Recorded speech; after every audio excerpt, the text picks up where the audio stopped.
Hello everyone, I hope this video finds you well. During the height of summer, the mountains were bursting with its many shades of green, and the flowers were in full bloom.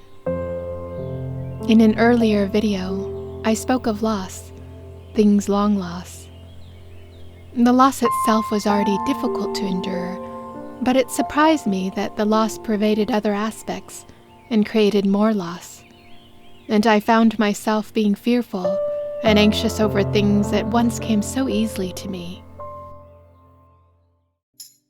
So this summer, I decided to tackle some of these fears, starting with small ones at first, and hopefully moving my way up to bigger ones. You see, in my neighborhood, there's lots of people with fruit trees, and every year I would see tons of fallen fruit on the sidewalk. This year, I decided to be brave and ask if I could pick some fruit. Luckily, the owner said they had all they wanted and allowed us to pick from his tree. So this summer, I picked apricots. Surprisingly, after I faced this fear, I had a desire to face another fear, making a cake. An apricot cake.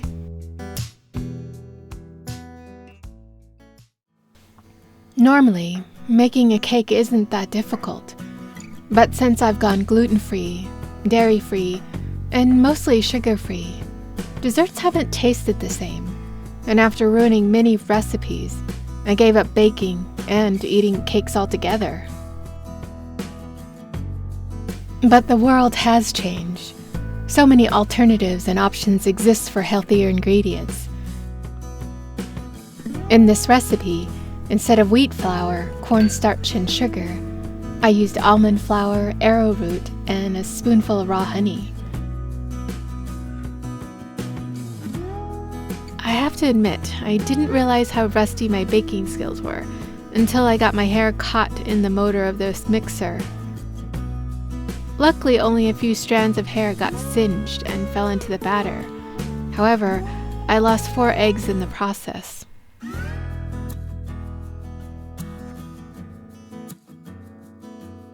Normally, this is enough to discourage me from trying again, but I pushed through and started over.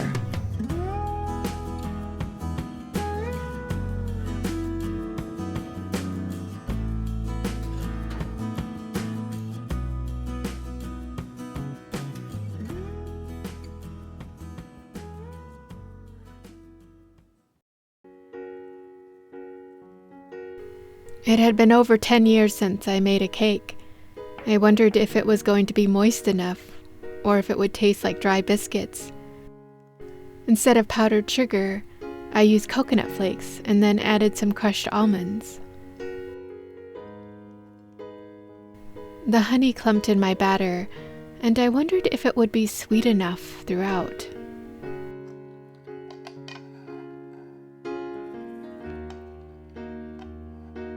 Perhaps there is something deeper to all of this wondering.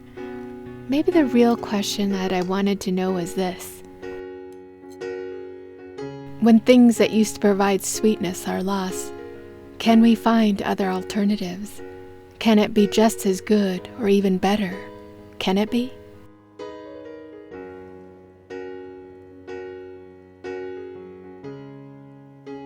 This is the moment of truth.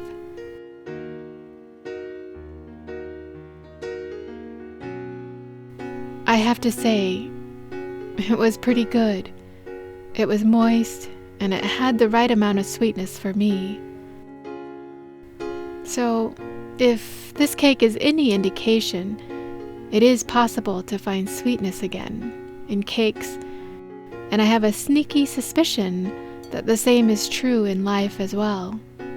And we don't have to rely on my cooking skills for this answer. After all, I did singe my hair. I think innately, we know that life after loss can still be sweet, but we need to move past our fears to reach this truth again.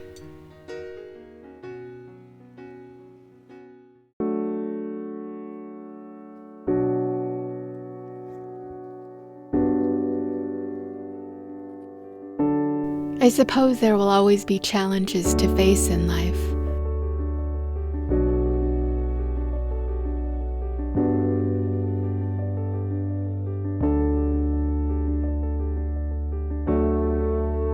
And there will be, of course, many greater mountains to climb than baking a cake or asking a neighbor to pick fruit.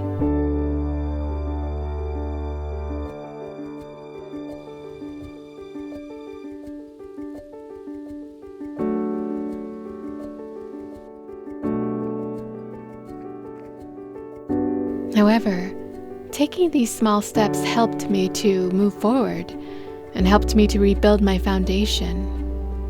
It strengthened my confidence, and hopefully parts of me will return again, piece by piece, lesson by lesson, until I am whole and I am myself again.